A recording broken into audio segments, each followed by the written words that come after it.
어떤 사람이 바닷가를 걸어가다가 알라딘의 램프를 주었습니다. 그래서 정말 이렇게 살살 문질렀더니만 거인이 나왔습니다. 예, 주인님, 소원을 말하시면 들어드리겠습니다. 그런데 조건이 있습니다. 딱 한 가지 소원밖에 들어드릴 수 없습니다. 그래서 이 사람은 잠깐 생각했습니다. 그러다가 1년 뒤에 일간 신문을 달라고 했습니다. 왜 그랬을까요? 거기 주식표를 보고 미리 주식에 투자를 해서 온 재산을 투자해서 큰 부자가 되겠다는 전략이 있었습니다.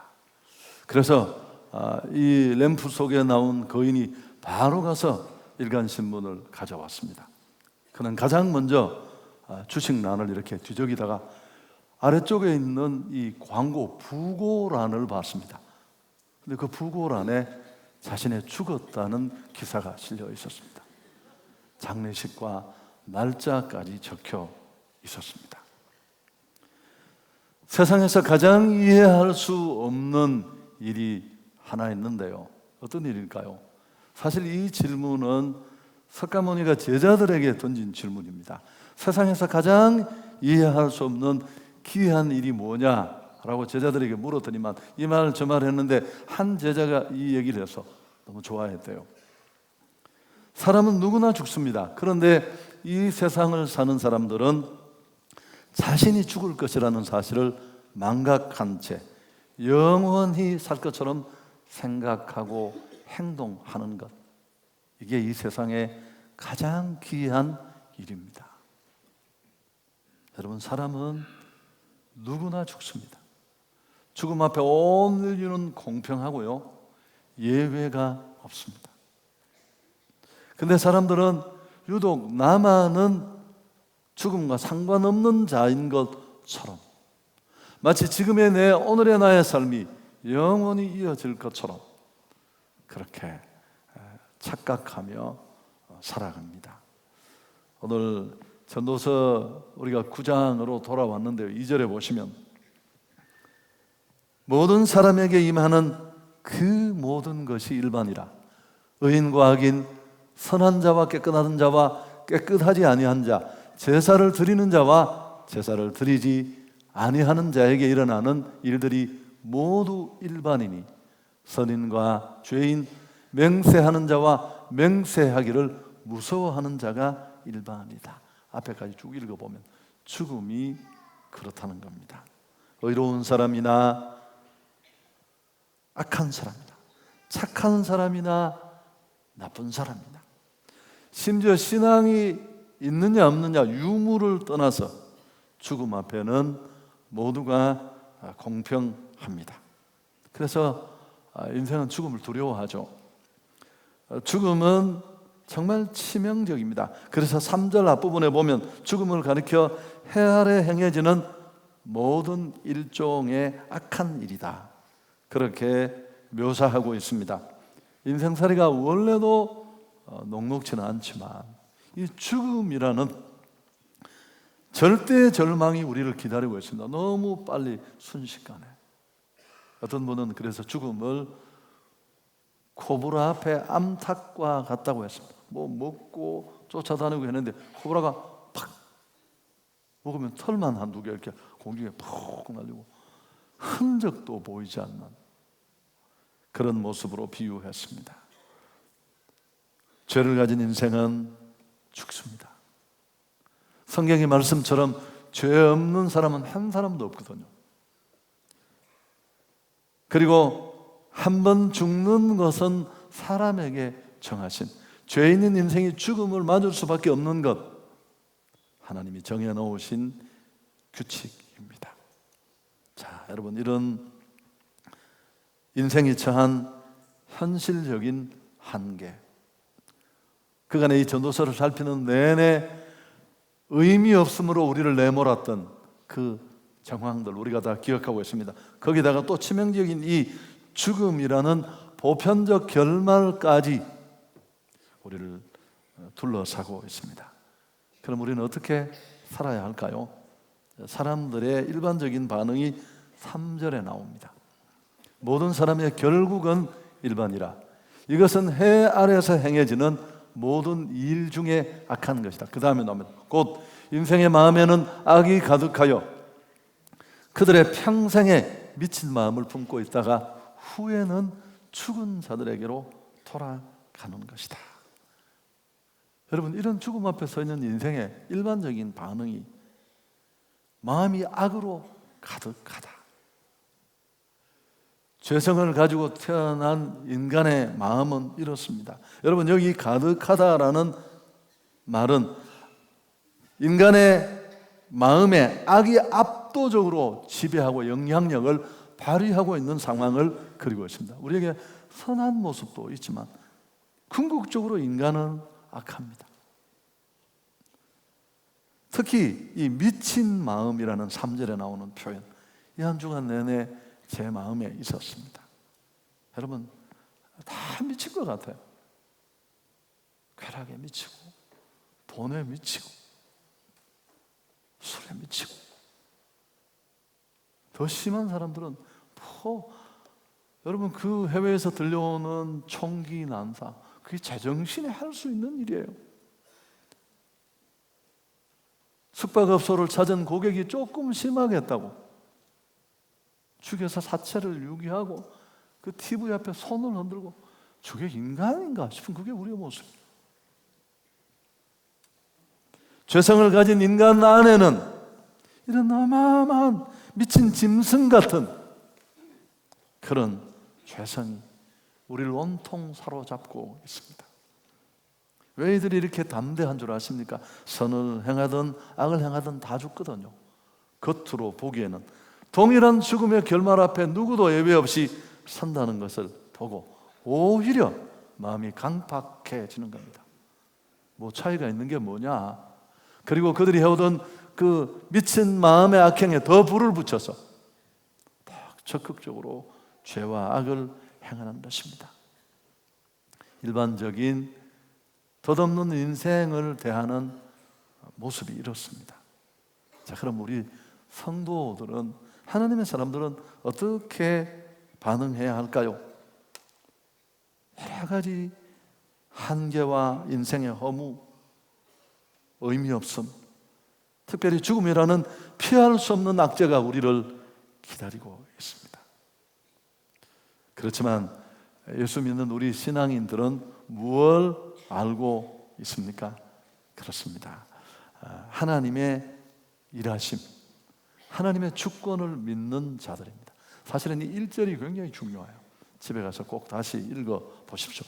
전도자는 전혀 하나님을 볼 수 없는 의미 없음, 죽음, 공평하지 않은 것 같은 그런 세상 속에서 자신이 마음을 두고 자세히 살펴보니까 그래도 모든 것이 하나님의 손 안에 있다. 그렇게 그는 결론을 내립니다. 하나님 당신이 역사의 주인이었습니다. 그런 뜻이죠. 그러면서 성도들이 보아야 할 마땅한 삶의 태도를 우리에게 소개합니다. 이 땅의 삶을 소중하게 여기고 찰나처럼 지나가지만 이런 여러 가지 의미 없음의 난제들이 우리를 둘러싸고 있지만 우리는 열정을 다해서 삶을 살아야 할 이유를 보여줍니다. 자, 4절이 대표적인 내용인데 함께 읽겠습니다. 모든 산 자들 중에 들어있는 자에게는 누구나 소망이 있으면 산 개가 죽은 사자보다 낫기 때문이다. 지금껏 전도자는 죽음의 절망에 대해서 얘기를 했습니다. 예외 없이 임하는 죽음의 보편적 종말을 소개했습니다만, 그러나 죽음보다 그 죽음을 뛰어넘는 생명의 우월함을 오늘 선언적으로 선포합니다. 산 개가 죽은 자보다 낫다. 팔레스틴에서 사자와 개의 차이는 엄청납니다. 우리에게는 친근한 반려동물이지만 나쁜 개는 없다, 이런 것도 있는데 나쁜 개도 많습니다. 유대인들에게 아주 천박한 동물입니다. 그러나 사자는 백수의 왕으로 매우 강한 존재를 대변합니다. 그렇지만 아무리 약하고 보잘것없는 존재라도 살아있다면 그 가치는 다릅니다. 죽음에 처한 어떤 존재보다 낫다는 겁니다. 왜요? 살아있다는 건 여러 가지 악재에 둘러싸여 있고 순식간에 지나가지만 아직도 기회가 남아있다는 것입니다. 아멘. 나를 여기 지금 이렇게 살려두신 그분의 의지가 있는 거예요. 소망이 있습니다. 여러분, 살아있음이 죽음보다 나은 이유가 계속 이어지는데 5절에 산 자들은 죽을 줄을 알되 죽은 자들은 아무것도 모르며 그들이 다시는 상을 받지 못하는 것은 그들의 이름이 잊어버린 바 됨이니라. 이 표현은 너무너무 중요해요. 살아있는 자들은 자신이 죽게 된다는 사실을 안다는 것. 여러분, 이거는 뒤에 다시 얘기할 거예요. 죽은 자들은 그걸 모르고 끌려갔어요. 그러나 살아있는 자들은 이 찰나의 순간이 지나면 죽음 앞에 서게 될 거야. 그걸 알고 있습니다. 물론 여러분, 죽음이 나를 기다리고 있다는 이 알문, 깨달음은 인생을 더 비극적으로 만들 수 있습니다. 염세주의, 허무주의, 비관주의, 금방 지나갈 거, 찰나에 끝날 인생, 뭐 그럴 필요 있어? 그럴 수 있다는 겁니다. 그러나 여러분, 이 전체, 특히 7절에서 10절의 권면을 감안한다면 그렇지 않습니다. 무엇보다도 살아있는 자에게 축복은 죽음을 대비하며 살아갈 수 있다는 겁니다. 임박하게 닥칠 죽음을 예상하고 준비하고 대처하는 삶이 가능하다는 것이, 여전히 고치고 회개하고 돌이킬 기회가 있다는 것이, 나를 그곳에 그 자리에 일을 맡겨 세우신 사명이 아직도 이룰 시간이 있다는 것입니다. 여러분, 죽음을 예상하고 대비하는 삶은 충분히 이런 변화를 만들 수 있습니다. 멀쩡했는데 건강검진하러 갔다가 암 선고를 받았습니다. 제가 한 2달 동안 정신을 못 차려요. 이 상황을 받아들이는데 미치는, 왜 하필이면 나냐는 거야. 열심히 살았고 신앙생활도 했는데. 여러분, 2달 좀 지나면 어쩔 수 없이 받아들입니다. 그리고 자기 삶을 잘 정리해서 돌아보니까 이제 얼마 남지 않았다 생각하고 보니까 잘못 산 거, 후회되는 거, 안타까운 게 너무너무 많아요. 의사가 6개월밖에 안 남았다고 했지. 다 고치고 친구들 불러서 껴안고 용서도 구하고, 혼자 먹겠다고 장롱 속에 꽁꽁 감추어 두었던 거 가족들과 나누어 먹고, 몇 달 뒤에 병원에 갔더니만 오진이라고 하는 거예요. 여러분, 그럴 수 있잖아요. 그는 죽음이라는 현실이 내 앞에 코앞에 있다는 이 사실 때문에 삶이 다 바뀌어진 거죠. 나는 죽는다. 내 삶의 시간은 그렇게 오래 계속되지 않는다. 그 죽음을 예상하기 때문에 그 죽음을 준비합니다. 나를 이곳에 세워주신 그 하나님 안에서 내게 주어진 삶에 최선을 다하지 않겠습니까? 어떻게 하루하루를 하루로 살 수 있겠습니까? 여러분, 죽음의 절망은 이것 외에도 많아요. 보상의 기회가 사라집니다. 잘잘못에 대해서 다시는 상도 받지 못하고, 무엇보다 그들의 이름이 잊어버린 바 되었다. 잊혀진 존재입니다. 가장 불쌍한 사람은 실직자도 실현당한 사람도 아닙니다. 잊혀진 사람입니다. 얼마나 무서운 건 줄 아세요? 사람들이 제때에 못 물러나는 이유가 뭔 줄 아세요? 잊혀질 게 무서운 거죠. 다 사람들이 나를 알고 있었는데. 자, 그럼 우리는 어떻게 살아야 할까요? 여러분, 주어진 인생의 하루하루를 소중히 살아야 합니다. 암 선고 받은 자처럼. 전도서가 허무를 가르쳐주는 책처럼 뭐예요? 의미 없음, 대답성, 쉬 지나감, 이런 일들을 아주 장황하게 지금까지 우리가 구장에 오는 동안 열거하듯이 보여주었습니다. 겉으로만 그런 거죠. 그러나 사실은 내면을 들여다보면 일상의 소중함을 가르쳐줍니다. 그렇게 허무한 인생, 그렇게 덧없는 인생 의미 있게 살아라. 사명자로 살아라. 자, 7절 같이 읽습니다.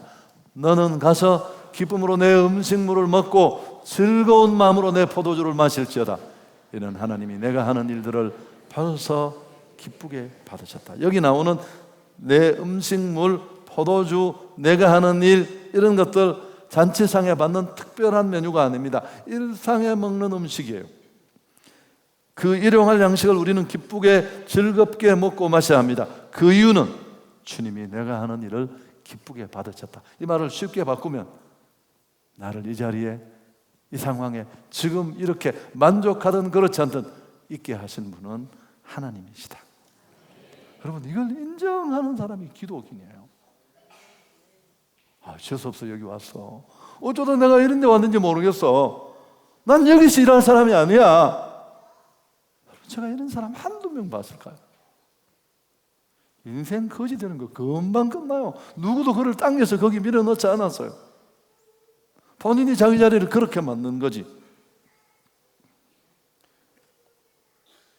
어떻게 보면 매일매일은 하나님이 주신 선물입니다. 온 우주 만물의 주인 되시고 우리 생명을 손에 잡고 계신 그 하나님이, 참새 한 마리가 땅에 떨어지는 것도 아시는 그분이 나를 지금 오늘 여기 이곳에 있게 하시고 오늘도 내 코에 호흡을 주셨습니다. 지난밤에 25만 명이 죽었습니다. 어떻게 살아 계시네요. 무슨 비법이라도 가지고 계신가? 목사님, 사실은 제가 지하실에 산소 공장을 운영하고 있습니다. 그런 분 없잖아요. 그분이 나를 살려 호흡 있는 자로 이곳에 지금의 자리에 세워주신 줄 믿습니다. 그 자리에서 기쁘게 감사함으로 먹고 마시고 하나님 앞에서 하듯 하나님께 하듯 날마다 일하라는 뜻입니다. 어떤 분이 청소를 하면서도 차분대로 싱글벙글 웃으니까 사무실에서 사장님이 지나가다가 물었습니다. 뭐 좋은 일이 있느냐고. 오늘 사장님 아닌데요? 저기는 매일이 좋은 날인데요. 여러분, 이렇게 눈을 뜨고 이런 자세로 하루를 시작하면 그 하루가 얼마나 소중하겠습니까? 특별한 날이었어가 아닙니다. 특별한 일이 있어서가 아니고 내가 무슨 성과를 남겨서가 아닙니다. 매일 대하는 음식,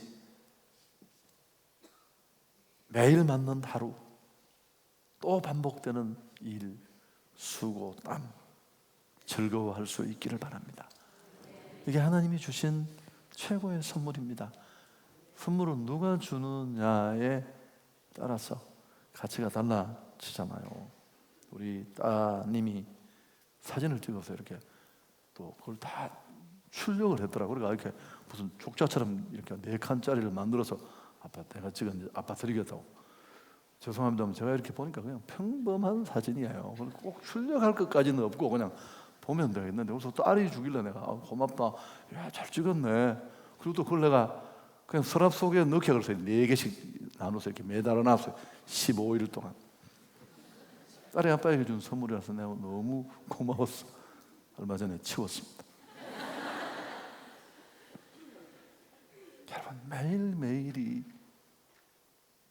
먹기 위해서 내가 이 자리에 있고 우리 가족들을 살리기 위해서 내가 여기 있고, 그렇게 살지 마십시오. 매일은 하나님이 주시는 선물입니다. 그래서 소중합니다. 한 걸음 더 나아가서 그곳에서 그분을 드러내는 삶을 사시기를 바랍니다. 하나님을 인정하지 않는 세상, 하나님 있으면 데려와 보라고, 내 주먹을 믿으라고 교만 떠는 이 세상에 우리는 온몸으로 내가 서 있는 그 척박한 자리에서 여전히 하나님은 살아계시고 일하시는 분이심을 드러내어 그분을 높여야 합니다. 하나님이 정말 받고 싶어하는 경배가 이거라는 거 아시죠?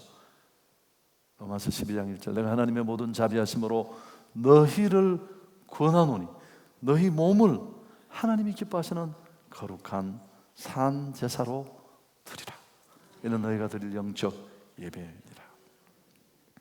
사람마다 하는 일이 다릅니다. 누구는 안에서, 누구는 밖에서, 누구는 가르치고, 누구는 배우고, 누구는 쉽고 어렵고, 어떤 사람은 온종일 땀을 흘려야 되고, 또 누구는 사무실에서 편안하게 모이듯이 일하고, 그럴 수 있습니다.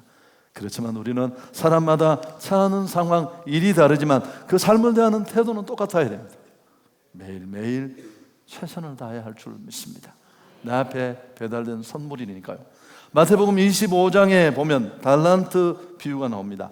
우리가 잘 알고 있잖아요. 여기 세 사람이 등장합니다. 5달란트, 2달란트, 1달란트 받은 사람인데, 사실 이 이야기의 초점은 이 1달란트 받은 사람에게 맞춰져 있습니다. 1달란트 맡은 자의 비극이 뭡니까? 자기가 받은 걸 자꾸 타인과 비교했습니다. 그 소중함을 모르고, 5, 2, 하나는 적고 많음이 아니에요, 여러분. 다르다는 의미가 있어요. 더 중요해요. 그에게 꼭 필요한 걸 주신 거예요. 근데 그 소중함을 모르고 자기 것은 정말 작고 초라하다고 생각했습니다. 우리 모두가 그렇잖아요. 남의 떡을 커 보이고, 제가 하나님 앞에 하나님 목회 더 잘하고 싶다고 기도했습니다. 어느 날 새벽에 하나님이, 제가 잠깐 침대에 앉아서 기도하는데 뭐라고 해요? 야 임마, 넌 네가 되면 돼. 네가 잘하는 걸 그냥 하면 돼. 그래서 내가 밥 먹는 시간에 아내에게 물었습니다. 내가 잘하는 게 뭔가요? 그러니까 우리 와이프가 1초 만에 대답할 줄 알았는데, 생각 한번 해봅시다. 또 교회 와서 내가 또 직원들에게 물었습니다. 아, 내가 잘하는 게 뭐예요? 여러분, 흉내 낼 필요가 없어요. 하나님은 나를 그 자리에 세우셨고, 그곳에서 가장 빛나게 설 수 있는 필요한 것들을 이미 내게 해주셨는데, 얼마나 많은 사람들이 그 소중한 것을 놓치고 남의 떡이 커 보인다고. 그래서 자신에게 1달란트를 맡겼던 주인에게 투정 부리고 빈둥대다가 있던 거 다 빼앗기고 쫓겨나서, 여러분, 이 1달란트는 금화라면 6,000데나리온입니다. 어마어마한 돈입니다. 한 데나리온은 신약 시대에 노동자의 하루 품삯 7만 원씩 계산해도 이게 4억이 넘는 돈이에요.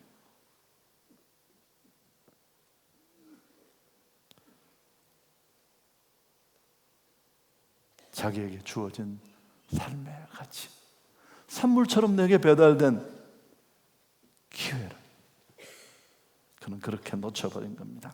여러분, 그 자리에서 하나님께 영광 돌리시기를 바랍니다. 좀 부당해 보이는 그 자리입니다. 월급도 별로 주지 않고 욕만 진탕 먹는 그는 보수일 수 있어요. 그 자리, 그거 하나님이 거기 두신 거예요. 소중하게 생각해야 합니다. 여기 보면 일상을 대하는, 우리가 이런 평범하게 매일 반복적으로 주어지는, 그러나 끝이 있다는 거 아셔야 되고요. 한계가 있는데, 이런 삶을 대하는 우리의 자세가 참 중요합니다. 일상을 정말 가치 있게 보내기 위해서 태도가, 예배드리는 것도 태도가 너무너무 중요하잖아요. 모든 일이. 근데 일상을 대하는 태도가 어때야 되는지 8절에 나옵니다. 같이 한번 읽을까요? 내 의복을 항상 희귀하며 내 머리에 향기름을 그치지 아니하듯 할지니라. 이게 뭐 보니까 막 떼떼옷 차려입고 폼 잡으라는 얘기처럼 보이는데, 여기 나와 있는 이 흰옷을 입는다는 것, 잔치 자리에 참여되었다는 겁니다.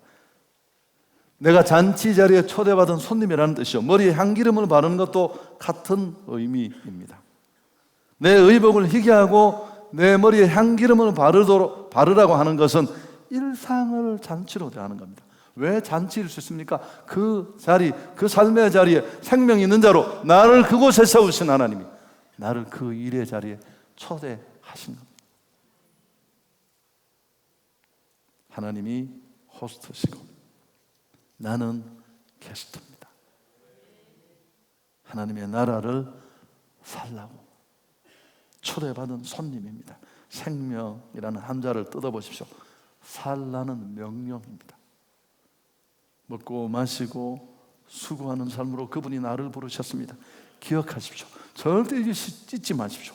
일상은 부르심이고 일상은 소명이고 일상은 비전을 이루는 거룩한 자리입니다. 아멘. 왜 아멘을 안 하시는 거예요? 뭐 화나셨어요? 그 루키 이야기 너무 많이 했잖아요. 잘못된 결정 때문에 인생을 다 엉망으로 만들어버린 엘리멜렉의 가족.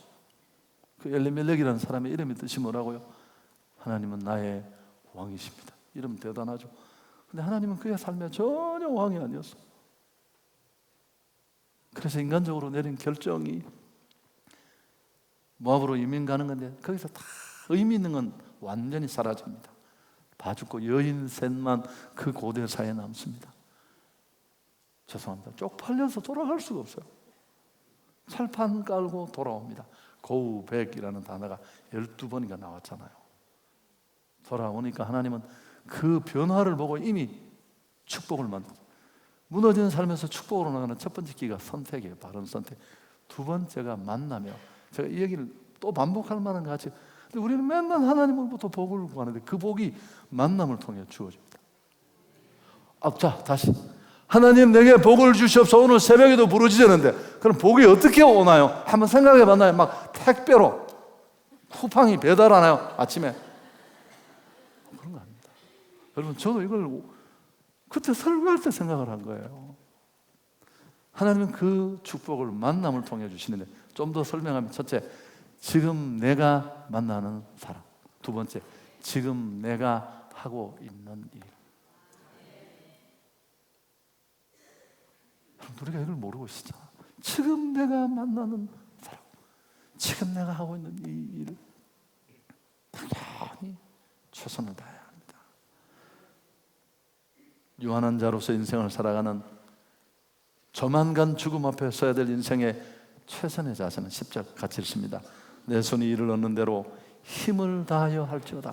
내가 장차 들어갈 수월에는 일도 없고 계획도 없고 지식도 없고 지혜도 없다. 죽으면 끝이에요. 운명도 고정되고 회개할 기회도 없고 예수도 못 믿고 그렇게 전도하고 싶어서 내 부모 전도도 못해. 끝나는 거예요. 누가복음의 부자가 지옥 가서 땅에 있는 내 형제 5에게 여기 안 오도록 내가 좀 전하고 싶다. 거절당했어요. 여러분, 2인칭 명령 동사를 사용해서 내 손이 이를 얻는 대로 힘을 다하여 할지어다. 아멘. 전도서는 허물을 가르치는 책이 아니에요. 지금 주어진 그 작은 일, 내가 서 있는 그 하찮은 거 보이는 그 일에 온 힘을 다해 헌신할 수 있기를 축복합니다. 비관하지 말고 불평하지 말고. 요셉의 삶은 언제나 우리에게 교훈이 됩니다. 하나님이 그를 세계 최강국의 높은 리더로 세워서 어려운 상황에 자기 백성과 온 세계를 건지실 큰 구속사의 거시적 계획을 가지고 있었습니다. 그 계획에 부름받은 사람이 요셉이에요. 아버지 집에 있을 때 꿈을 꾸면서 그 비전을 봤잖아요. 그런데 정작 그 꿈이 이루어지는 시작은 어떻습니까? 그 요셉에게 던져진 자리는 너무 웃기는 자리. 형들에게 미움받아 팔려가고, 보디발의 집에서 신임 받는 것 같은데 또 죄인으로 몰리고, 감방에서 그렇게 최선을 다했지만 배신당하고 전혀 소망이 보이지 않는 답답함만이 그를 뒤덮고 있었습니다. 여러분, 13년이 이런 인생이 점점 더 어둠은 짙어졌습니다. 요셉은 흔들리지 않았습니다. 냉소적이지 않았고요, 비관하지 않았습니다. 하나님의 섭리를 믿고 그는 절망하지 않고 매번 거기서 최선을 다했어요. 보디발의 집에서도, 그 정말 가장 절대 절망의 자리인 감옥에서도, 자기 고통을 추스리기도 지금 벅찬데 거기에 끌려온 정치범들 얼굴에 수심까지 읽는 배려의 사람이었어요. 그러면서 그는 결국 최선을 다했고 세계 최강국을 이끌 수 있는 리더로 구속사의 큰 일꾼으로 우뚝 세워집니다. 그럴 수 있는 인격과 내면성을 13년에 다 소득한 거예요. 다. 하나님의 주권을 인정하는 삶이 너무너무 중요합니다. 요셉이 이럴 수 있었던 이유가 뭘까요? 한번 따라 합시다. 하나님이 나를 이곳에 있게 하셨다. 참 운명 더럽게 타고 나서 내가 여기 끌려와서 이게 뭐냐고 하늘 쫓고 원망하고 불평한 게 아니라 어렴풋이나마 주권자이신 하나님, 그 하나님의 섭리 아래 그분이 나를 지금 이곳에 여기 있게 하셨다는 확신이 그 여기에 있었습니다. 설교 마치겠습니다. 세상에서 정말 이해할 수 없는 일이 뭐라고요? 사람은 다 죽는데, 그러나 모든 사람들은 자기는 죽음과는 전혀 상관없이 영원히 사는 사람처럼 그렇게 생각하고 행동한다는 겁니다. 전도서는 이런 생각 없는 삶에 경종을 울립니다. 하나님의 주권에도 눈 떠야 하지만 우리는 얼마 남지 않은 시간의 한계, 기회, 죽음도 이해해야 합니다. 여러분, 죽음을 알면 허무주의, 비관주의, 염세주의에 빠질 것으로 생각되는데 그건 잘못한 거예요. 여러분, 죽음을 알면 잘 죽을 것 같지만 죽음을 알면 잘 살 수 있어요. 삶을 잘 살면 잘 죽을 수 있고, 설교 앞에 진행이 좋으면 설교에서 결론 내리는 건 어렵잖아. 제가 말씀드렸듯이 그렇게 사시길 바랍니다. 그러면 다 알아들어. 여러분, 잘 죽을 수 있다면 우리는 잘 살 수 있습니다. 소명대로.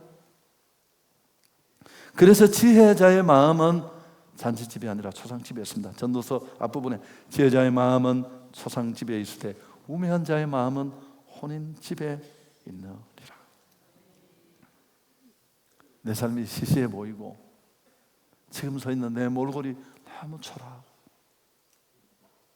주변 사람들 책임도 있겠지만 여러분, 그러나 산 개는 죽은 사자보다 낫습니다. 고칠 수 있고요, 회개할 수 있고요, 사명을 이루고 진보할 수 있는 기회가 지금도 내게는 남아 있습니다. 죽으면 다 사라집니다.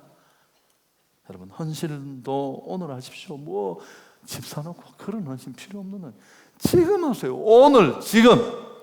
전도도 선교도 지금 하세요. 현금보다, 황금보다 지금이 더 소중한 거. 하나님은 우리가 오늘, 지금의 일에 최선을 다하기를 원하십니다. 그렇게 매일매일 하나님의 잔치에 초대받은 사람처럼 흰 옷 입고 머리에 기름 바르고 룰루랄라 하면서 별로 중요하지도 않은 것 같은 일을 열심히 온 마음으로 그분이 날 여기 있게 하셔서 그렇게 사는 것입니다. 좋으신 하나님께 영광을 돌리겠습니다.